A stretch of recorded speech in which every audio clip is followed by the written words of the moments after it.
Vi har altså Ohms lov heroppe. Jeg kan lige ramme den ind. U er lige med R gange I. Nu har jeg skrevet V er lige med R gange I. Det betyder altså, at U og V, det betyder det samme. Det er spændingsforskel, vi snakker om. Det måles i volt. Så V er lige med R gange I. Det betyder, at hvis spændingen er konstant, og vi så sænker modstandens størrelse, hvad sker der så med strømmen? Spændingen er konstant. Vi har for eksempel et batteri, der holder 12 volt. Hvad sker der så, hvis jeg sænker modstandens størrelse? Gør den modstanden mindre? Hvad sker der så med strømmen? Prøv at kigge på Ohms lov. Jeg sænker modstandens størrelse. Den her er konstant. Hvad sker der med I? Ja, den bliver selvfølgelig større. Men det er også meget logisk. Modstanden bliver mindre, så løber der en større strøm. Og igen, hvis jeg nu holder modstandens størrelse konstant, og så sænker jeg strømmen, hvad sker der så med spændingen? Hen over modstanden. Den bliver mindre. Vi lader mindre strøm løbe igennem modstanden, så skabes der et mindre spændingsfald hen over modstanden. Godt. Hvad var det så, jeg ville her? Jeg synes, der var et eller andet, jeg mangler at fortælle jer omkring det her med kortslutningen. Pokker var det. Vi går videre. En anden måde at vise det på, det var med at kigge på potentialforskel. Man kan tegne det som sådan nogle højdeforskelle. Nu måler jeg så højdeforskellen i volt, og så er det bare en afstand, vi har her. Det I kan forestille jer, det er jo, at vi har et bjerglandskab. Så har vi ellers et batteri her til start med. Vi starter i det punkt her. Det punkt her, det er det samme som nulpunktet hernede. Godt, så kravler jeg op af batteriet. Batteriet, det sørger for, at det er en elevator, der hiver os op til toppen af bjerget. Op til de 12 volt. Så når vi til det punkt her, det er altså her, så er vi oppe på det her plateau, 12 volts plateauet.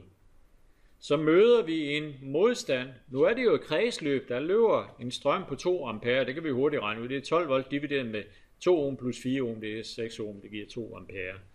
Godt, vi følger så, vi ved, at strømmen den løber fra plus til minus, så vi følger strømmen igennem den her modstand. Vi har altså et spændingsfald. Strømmen den plasker ned af faldet her.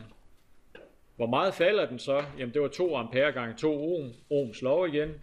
Den falder 4 volt. Jo, I gange I. Så er vi nede på plateauet her. Der sker ikke noget spændingsfald herfra og hertil, fordi det er bare en ledning. Og vi siger, at den modstand i ledningen, den er negligibel. Den gider vi slet ikke at regne med mere. Det var nok, vi regnede på det sidste gang. Så møder vi den modstand her. Den skaber yderligere et spændingsfald på 8 volt, fordi den er på 4 ohm gange 2 ampere. Det er et spændingsfald på 8 volt. Og så er vi nede ved udgangspunktet. Jamen det passer også meget godt, fordi hvad stor spændingsfald er der herfra, så hele vejen rundt her, så frem til starten af batteriet. Jamen den er jo på 0. Det er jo bare en ledning. Vi møder ikke nogen modstand undervejs. Derved er der ikke nogen spændingsfald undervejs. Så man kan sige, at spændinger kan sammenlignes med plateauer, der flyder. Så strømmen, det er så en flod, der flyder op på plateauet, der møder så et spændingsfald, altså plateauet. Det sænkes ned til bunden af Grand Canyon for eksempel. Og så får vi et pænt vandfald der. Det er så ikke Grand Canyon, det var kun på 4 volt. Men det kunne jo være Himmelbjerget så. Men det var en anden analogi, som de forsøgte at vise her i bogen. Er der spørgsmål til den? Fordi nu skal vi i gang med Kirchhoffs lov. Der er 2 af dem. Jeg plejer Kirchhoffs junction rule. Junction, det betyder knudepunkt. Jeg elsker det ord. Så det tror jeg skriver op. Knudepunkt. Det er et godt ord. Knudepunktsreglen, den plejer jeg at kalde for K1. Kirchhoffs første lov. Kirchhoffs første lov, den går ud på, at summen af strømme til et knudepunkt, inklusiv fortegn, altså med fortegn, den er lige med 0. Hvordan skal det så forstås? Jo, der løber 2 strømme til det her knudepunkt. Vi har vores knudepunkt her. Der løber en strøm til her, og en strøm til her. Hvad løber så væk fra knudepunktet? Jamen, det gør de 2 strømme lagt sammen. Det er jo meget logisk. Der hobes ikke noget op i det her knudepunkt.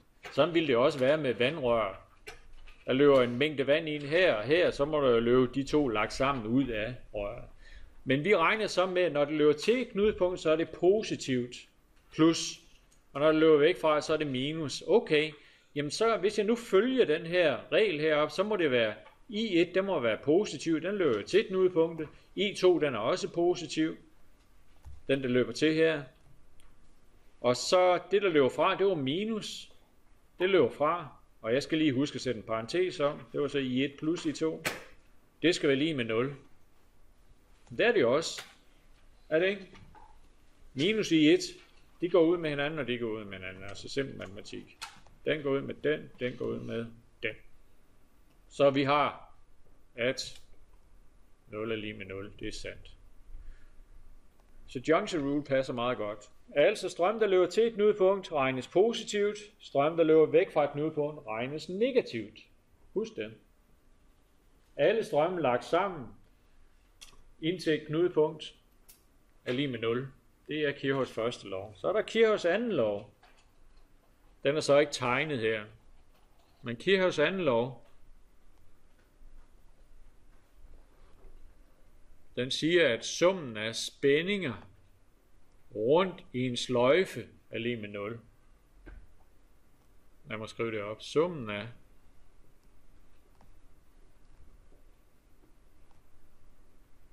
spændinger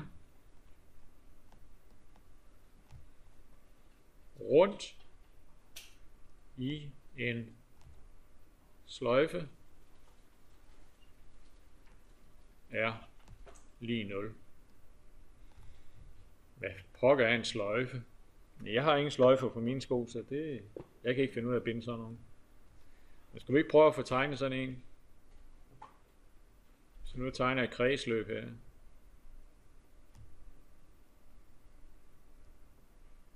Det er bare et tilfældigt kredsløb.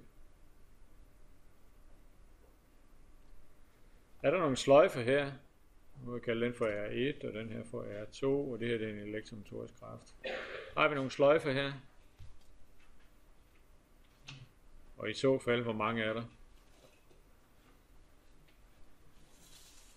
Der er faktisk en sløjfe rundt her. Er der nogle? Det var en sløjfe. Sløjfe, eller maske, kan man også kalde det.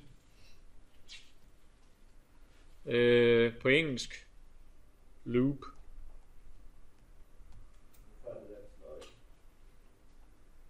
En gang til. Hvorfor det er? Vi har en sløjfe rundt her. Lad mig prøve at tegne lidt videre på den så.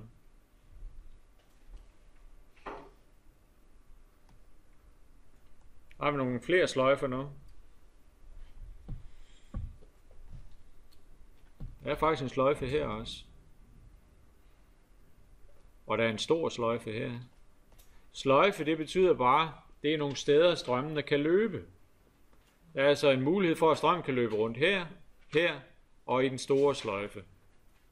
Eller maske, eller loop på engelsk. Er der nogle knudepunkter i det, jeg har tegnet her?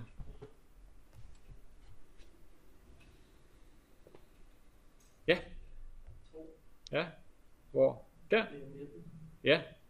Den der. Og den der. Det er knudepunkter. Nederste knudepunkt, vil de bare løbe lige over?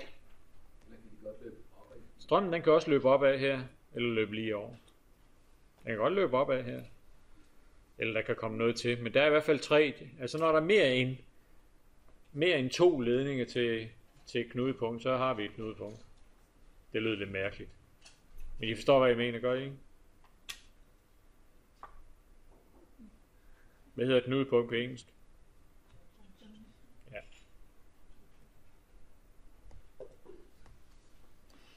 Det var Kirchhoffs 2 love.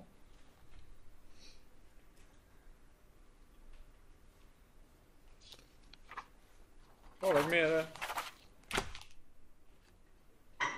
Lad os nu lige kigge på det. Nu skal vi jo til at lære at regne med det også. Det er lidt værre. Heroppe der har vi 4 sløjfer. Strømmen den kan løbe i den store her, altså rundt her.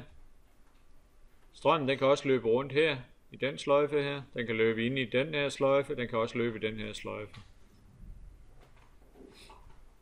Herover der har vi 3 sløjfer. Loop 1, loop 2 og loop 3. Og der er 2 knudepunkter. Hvad med den herover? Er der nogle knudepunkter herover?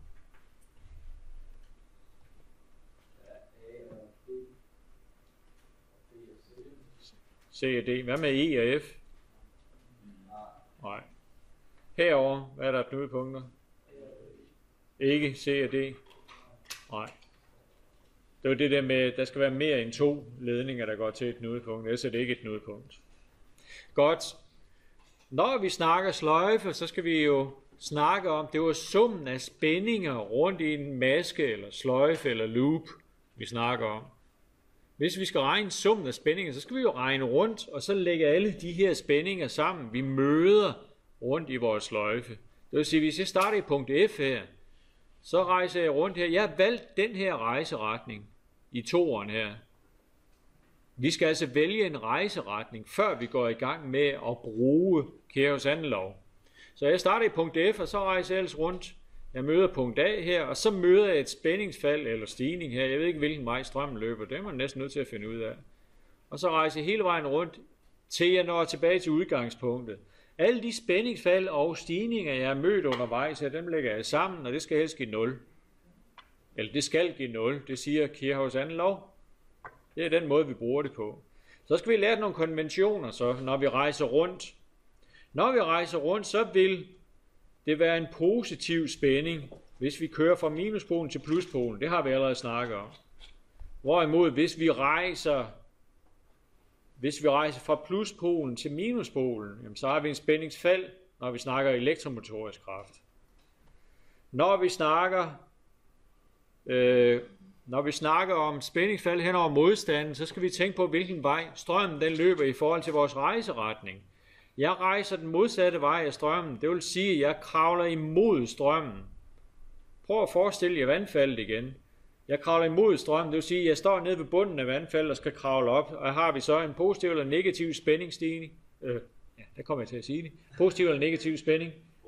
Ja, positiv, fordi vi kravler ned fra bunden af vandfaldet og op. Jeg kravler imod strømmen, hvis jeg rejser imod strømmen. Hvorimod, hvis jeg rejser med strømmen, så falder jeg bare ud over vandfaldet, altså et spændingsfald. Prøv at tænke på det på den måde. Men husk det. Vi følger strømmen igennem en modstand, det skaber et spændingsfald. Kommer imod strømmen igennem en modstand, så har vi en spændingsstigning. Det har vi brug for lige at huske, fordi vi skal til at bruge Kæros anden lov en del nu. Også første lov. Er der spørgsmål til det her? Godt. En lille kort en her. Den der, den kan laves om til det der. Den der I3, det er sådan set bare den, vi laver om på.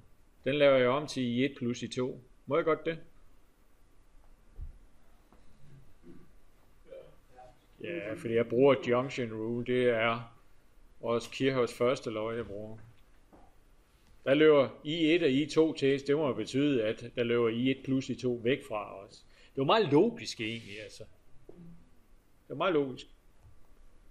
Men vi skal nok gøre det mere besværligt. Nu tager vi lige et bilbatteri, der skal lades op her. Vi har 2 bilbatterier her. Den ene den skal lades op, det er det døde batteri her, og så har vi et batteri, der er lidt mere værd.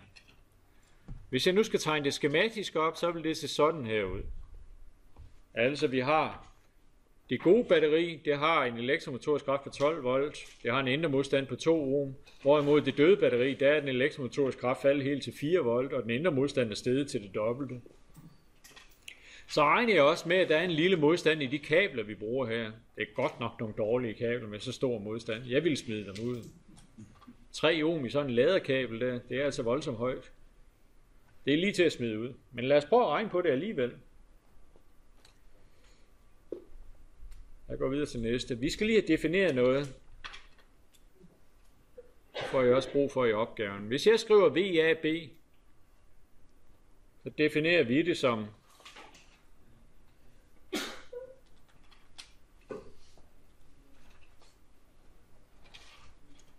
VB, altså potentiale i punktet B minus potentiale i punktet A. Det er spændingsforskellen VAB. Det vil altså bare sige, at når vi skal måle den her spændingsforskel, så starter vi i punktet B,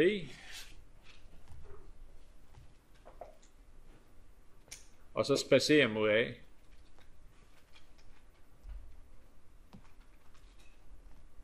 Jeg skal nok vise jer lige om lidt, hvordan det foregår. Godt. Først og fremmest så vil jeg gerne finde ud af strømmen. Var det ikke det, vi skulle finde ud af som det første? Hvad stod der? Find the current E in the circuit. Hvad er strømmen lige med? Jamen, det jeg vil gøre, vi skal altså finde strømmen.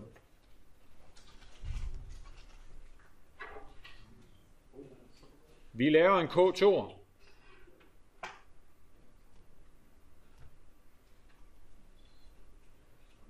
Det vil sige, at vi får en ligning med en ubekendt, forhåbentlig. For den eneste ubekendt herovre, hvad er det? Jamen det er strømmen.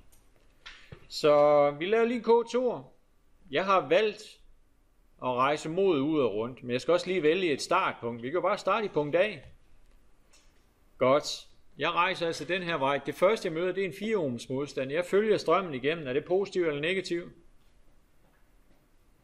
Nogle K2 jo, det er summen af spændinger rundt i det her loop, skal være lige med 0.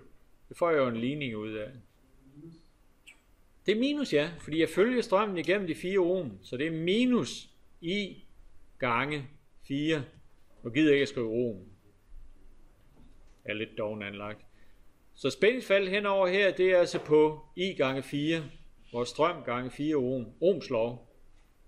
U er lige med R gange I, ikke? Hvad så her? Jeg rammer pluspolen på den elektromotoriske kraft og kravler nedad til minuspolen. Plus eller minus? Plus eller minus? Jeg rammer pluspolen og kravler ned til minuspolen. Så er det et spændingsfald. Jeg kravler over fra den høje plus ned til den lave minus. Når den ene batteri er vendt den der vej, men jamen nu er jeg hernede.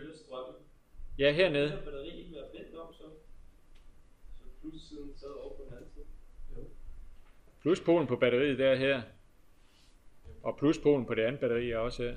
Plus til plus, minus til minus. Plus bør ikke gå fra plus til minus. Nej, fordi så er det jo ikke skulle oplade batteriet. Du skal oplade batteriet. Du har forhåbentlig ikke lavet nogle bilbatterier op, så? Hvis du gør det omvendt, så er det kortslut, skal det ikke? Du sætter dem i serie med hinanden, men du lader den i hvert fald ikke op. Godt, men det er noget andet, vi snakker om nu jo. Jeg ramler altså ind på et pluspolen og kravler ned til minus. Det giver minus 4 volt. Er vi med på den? Og jeg kan også gå 4 ohm her. Jeg skal lige have styr på det. Altså jeg ganger 4 ohm på, og så er det minus 4 volt her. Nu er jeg så nået op til de 7 ohm. Hvad skal jeg skrive her så? Plus eller minus? Jeg følger strømmen. Jeg rejser jo den her vej rundt. Jeg følger altså strømmen igennem den modstand på 7 ohm. Plus eller minus? Ja, det er godt. Og det er så I gange 7 ohm, ikke? Ohms lov. Så rejser jeg videre op her. Nu ramler jeg ind i en elektromotorisk kraft. Jeg ramler ind i minuspolen og kravler op til pluspolen. Plus hvad? 12 volt. Ja, det er godt. Og så ramler jeg så ind i en 2 ohms modstand. Jeg følger strømmen igen. Hvad sagde I? 2 gange I plus. Jeg følger strømmen igennem den her minus, ikke? Når man følger strømmen igennem modstand, skabes der et spændingsfald hen over modstanden. Hvis jeg kravler imod strømmen op ad vandfaldet, så er det positivt. Nu følger jeg strømmen, jeg falder ud over vandfaldet. Falder ned af minus. Den modstand her, den er på 2 ohm. Og så er det strømmen, den er på I. Så det er I gange 2 ohm. Men Knud, jeg forstår bare ikke helt. Altså, du er med på, at du følger strøm, ikke? Men der går du fra minus til plus. Du starter i den negative ende. Ja, men det her det er en indre modstand, vi snakker om nu. Den skaber jo spændingsfald. Det spændingsfald betyder faktisk, at der ikke ligger 12 volt fra mellem de 2 poler på det her batteri. Okay. Det er derfor, vi har taget den indre modstand ind i billedet, for at symbolisere det tab, der er inde i batteriet. Så det skal trækkes fra. Godt, det var minus. Så er jeg nået frem til udgangspunktet nu. Hvor har jeg startet? Det var nede i punkt A, så jeg mangler lige de 3 ohm. Der følger jeg også strømmen igennem de 3 ohm, så det er hvad? Ja, det er godt. Udover vandfald, I gange 3 ohm. Nu er jeg tilbage ved udgangspunktet, så alt det her, det skal altså være lige med 0. Nej, det gør vi sgu ikke. Fø. Men jeg kan isolere I. Hvad skal jeg skrive? I gange minus 4. Og I gange minus 7 ohm. Er I med? Og I gange minus 2 ohm. Og minus 3 ohm. Er det ikke rigtigt? Hvad mangler jeg så? Ja, hvor mange er der? Godt. Der er plus 8 volt tilbage. Sådan der. Så langt så godt. Nu skal vi have fundet I. Hvad gør vi? Tja, vi kan bare skrive, jeg trækker lige 8 volt over på den anden side. Minus 8 volt. Divideret med, så lægger jeg lige dem her sammen, eller nu er det jo minus alle sammen, så står der godt. Minus 16 ohm. Negativ resistans, det lyder mærkeligt. Men nu står der også minus op for oven jo. Så hvor mange ampere har vi egentlig? Vi har altså I er lige med 0,5 ampere. Så har vi løst den først. Det jeg faktisk fik ud af Kirchhoffs anden lov, det var en ligning med en ubekendt. Det behøver man ikke at solve, det kan vi regne ud i hovedet. Hvad var det næste spørgsmål? Potentialforskellen VAB. Den kan jeg lige give en anden farve. Så. Vi skal altså finde VAB. Hvordan var det at regne det ud? Jamen det var jo VB minus VA.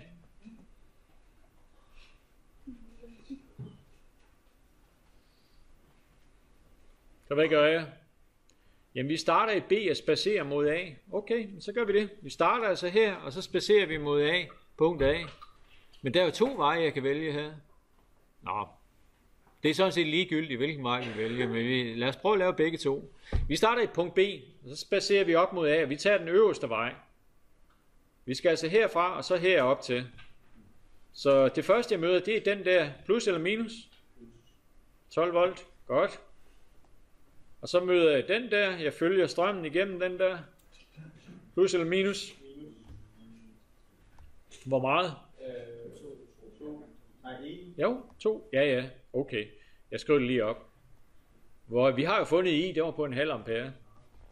Så møder jeg den der, hvor meget er det? Plus eller minus? Ja. Det er minus 3 ohm gange 0,5 ampere. Hvad er det lige med? Det er altså VAB, der er lige med det her.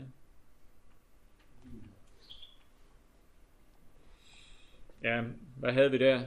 1 volt og 1,5 volt. Så er vi på 9,5 volt, er det ikke rigtigt? Så er den regnet. Men lad os lige prøve at rejse en anden vej. De skulle helst give det samme. Det kan jeg skrive eller her. VAB er også lige med. Vi rejser lige den anden vej. Nu kører jeg fra B ned her. Jeg går imod strømmen igennem en 7 ohms modstand. Plus eller minus? Godt. Fedt. Det var altså 7 ohm gange en halv ampere. Så møder jeg minuspolen og kravler op til pluspolen. Plus eller minus? Ja, det var 4 volt hernede i det slidte batteri. Så rejser jeg imod strømmen her også. Igennem 4 ohm. Plus eller minus? Det er 4 ohm gange en halv ampere. Hvad giver det? Her har vi 3,5 volt plus 4 volt, det er 7,5 volt, plus 2 volt, det er så 9,5 volt. Yes, det passede. Så det er jo sådan set ligegyldigt, hvilken vej vi valgte. Hvad var det sidste spørgsmål så? Den kan vi jo godt gå frem. Power output, den tror jeg lige vi venter med. Det er nærmest, det er først næste gang vi skal til at snakke power. Power, hvad er det også? Effekt på dansk, og det måles i Watt, ja. Det burde vi jo sådan set kunne regne ud nu. Joule, det er watt per sekund, eller det er watt sekunder. Det snakker vi om næste gang. Nej, ikke per tid. Ja. Watt-timer. Det er joule. Ja. forhold til den der VAB, jeg lige ved, det var med den 60 elektrokraften minus I gange RI, hvordan du laver det? Kan man gøre det der, eller skal man lave det der til det 3? Altså, jeg tænker på, når vi skal finde VAB, skal man så rejse den her vej? Er det, du skal? Kan man bruge den der VAB lige med elektrokraften minus I gange RI, den får vi her til? Jamen, så mangler du lige den her. Vi starter i det potentiale der, og så vandrer vi opad. Men så hvis du bare tog den indre modstand og træk fra din elektromotoriske kraft, så er der kun noget hertil. Altså så du skal lige have rejst det sidste stykke. Altså VAB i det her tilfælde, det er jo ikke bare batteriet. Det var det i tidligere målinger, ja. På grund af VAB lige med elektrokraften minus I gange RI, så er det på hver side af batteriet. Ja. Her er det en anden VAB, vi snakker om. Ja, godt. I er godt nok ved at være træt nu, hva'? Skal I ikke have flere eksempler så? Skal vi have en pause igen? En lille pause.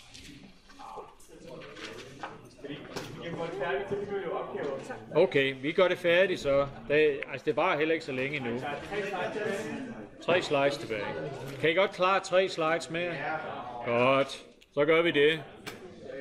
Vi skal finde I her i det her kredsløb, så skal vi finde den interne modstand, lille r, den mangler vi at finde her, den er herovre. Og så skal vi finde den elektromotoriske kraft heroppe. Vi har altså 3 ubekendte her. Så lad os prøve at se, om vi kan finde ud af det. Lad os prøve at kigge. Altså spørgsmål 1. Hvad var det, vi skulle finde? Vi skulle finde I, ja. Hvad med, at jeg tager... Hvad for et kredsløb? Skal vi lave en K1'er? Ja. Vi laver en Kirchhoffs første lov i punktet A. Hvad betyder det? Lad os prøve at kigge. Det er det punkt heroppe, vi snakker om. Hvad løber der til her? Hvad kommer der her? Det løber til, ikke? Der løber 2 ampere til her. Den kommer dernede fra. Den fordeler sig ikke ud nogen steder der. Hvad har vi af strøm her så? Løber der noget til eller fra her? Nej, prøv at kigge herover. Den der I, den løber væk fra. Det gør den vel også heroppe. Når den løber ned her, så løber den vel også den vej her. Ikke? Den kan ikke fordele sig andre steder hen i løbet af, inden den når herned. Er I med på den? Hvad med de 1 ampere her? De løber til. Ja, godt. Så kan vi lave en ligning nu jo. Hvad kan jeg skrive? Hvad løber der til? De er jo positive, ikke? Vi har 2 ampere plus 1 ampere. Hvad med I? Den løber væk fra, så det er minus. Og alt det skal vi lige med 0. Nej? Kirchhoffs første lov. Er I med på den? Jeg brugte bare Kirchhoffs første lov. Det er der pære nemt. Så flytter jeg lige I over, så har vi, at I er lige med 3 ampere. Så der var ikke så svært. Kirchhoffs første lov. Jeg brugte knudepunktet A heroppe. Godt. Det er sådan set ikke en negativ strøm. Det er retningen, vi kigger på. Ja, når det er minus, så løber det den ene vej, i forhold til når det er plus, så løber det den anden vej. Når den løber væk fra, så sætter vi et minus på. Når den løber til, så sætter vi et plus på. Det er simpelthen det eneste, vi gør. Godt, nu skal vi finde den indre modstand. Vi skal altså finde lille r. Jeg bruger lige loop 2 til det. Og hvad er det så for en lov, jeg vil bruge? Yes, K2. Bruger Kirchhoffs anden lov. Godt. Loop 2, det er den her over. Her, der har vi kun en ubekendt. Det er også derfor, det er smart at bruge den. Er det ikke korrekt? Er det loop 2, jeg skal bruge? Vil det være smart? Det var lille A, vi skulle finde, var det ikke? Er det så smart at bruge loop 2? Den er herovre. Ja. Jeg skulle bare lige se, om I er vågne. Hvad gør I så? Skal vi starte i punkt A? Så kører vi rundt her. Hvad er det første, jeg møder? Plus 12 volt. Ja. Så kører vi igennem den indre modstand. Hvad skal jeg skrive? Ja, det er godt, fordi vi følger strømmen igennem den indre. Jo, I, den havde vi jo forresten fundet. Sådan der, så den er 3 ampere, ja. Gange lille R. Så kører vi videre. Så skal jeg jo følge loop 3 her, så jeg skal op her. Ja, plus eller minus? Ja. 1 ohm gange. Hvor stor en strøm løber der igennem her? Forhold 3 fra. Det var 1 ampere igennem. Ja, det er godt. 1 ampere, det er godt. Så kommer vi herover til, så er vi tilbage ved udgangspunktet, er vi. Så alle de her er lagt sammen med fortegn, det er altså lige med 0. Mangler jeg noget? Godt. Ja. Hvad skal jeg så skrive der? Den der elektrokraft plus eller minus? Det er minuser. Ja, det er godt. Elektromotorisk kraft, fordi vi kravler fra pluspolen ned til minuspolen. Vi falder altså ud over kanten. Det er så lige med 0. Hvad så? Så det er en minus igen. Ja, hvad gør man så? Ja. Hvad gør vi ved det? Den kan vi ikke rigtig løse endnu. Okay, vi går videre så. Det kan vi godt. Gør vi det? Vi sætter bare ved, at det er elektromotorisk kraft er lige med. Og så alt det andet. Skal vi ikke lige... Skal vi ikke? Det skal være 2 linjer. Ja. Skal vi ikke prøve at lave en mere så? Ja. Det er noget. Så går vi den anden vej. Skulle vi ikke prøve det så? Kan du ikke bare erstatte den med en fotospænding batteri? Der var nogen, der sagde, at vi bruger loop 1. Det var godt set. Hvad gør jeg nu? Så gør vi det hurtigt. Hvad er loop 1? Det er den ydre loop, ikke? Den ydre loop, der har vi faktisk kun en ubekendt, har vi ikke? Ja, det er godt. Vi starter i punkt A igen. Plus eller minus 12 volt? Ja. Minus? Ja, gange 3 ampere. Ja. Og det næste? Minus 3 gange 2 ampere. Ja. Og hvad så? Ikke mere? Det er lige med 0, ja. Det er godt. Hvad er lille er så lige med? 6 volt. Minus 6 volt plus 12 volt, det er plus 6 volt. Ja. Er det rigtigt?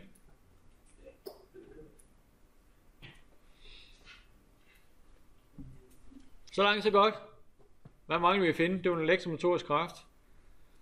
Hvad for en loop skal vi bruge? Det er den der, vi skal have fundet nu. Vi kan bruge 3'eren, vi kan faktisk også bruge 2'eren, hvis vi har lyst. Vi kan bare ikke bruge loop 1, fordi der indgår den ikke. Vi bruger loop 3. Vi laver altså en K2 på loop 3. Hvad gør jeg? Skal vi starte i punkt A igen? Hurtigt. Hvad skriver jeg? Starter i punkt A, vi rejser med uret. Ja. Minus 6 volt. Ja, lad os lige få skrevet det hele. 2 ohm gange med 3 ampere.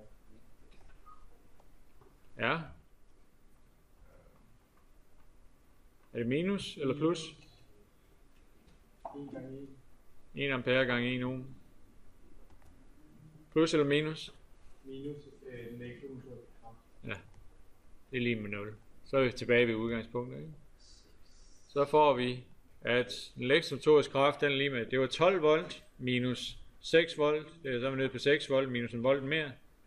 Så nede på 5 volt. Så trækker vi de 5 volt over på den anden side og ganger igennem med minus 1, så får vi en elektromotorisk kraft, der er på 5 volt. Yep.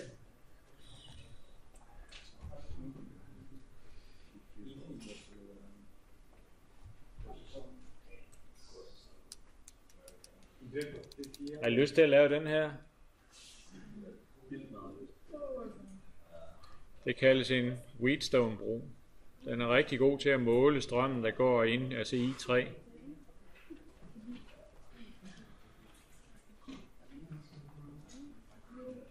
Hvordan vil I finde den ekvivalente modstand for for det kredsløb herovre?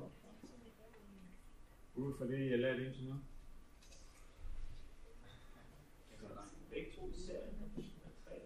Man kan det faktisk ikke. Både den der går på tværs, så den ødelægger alt.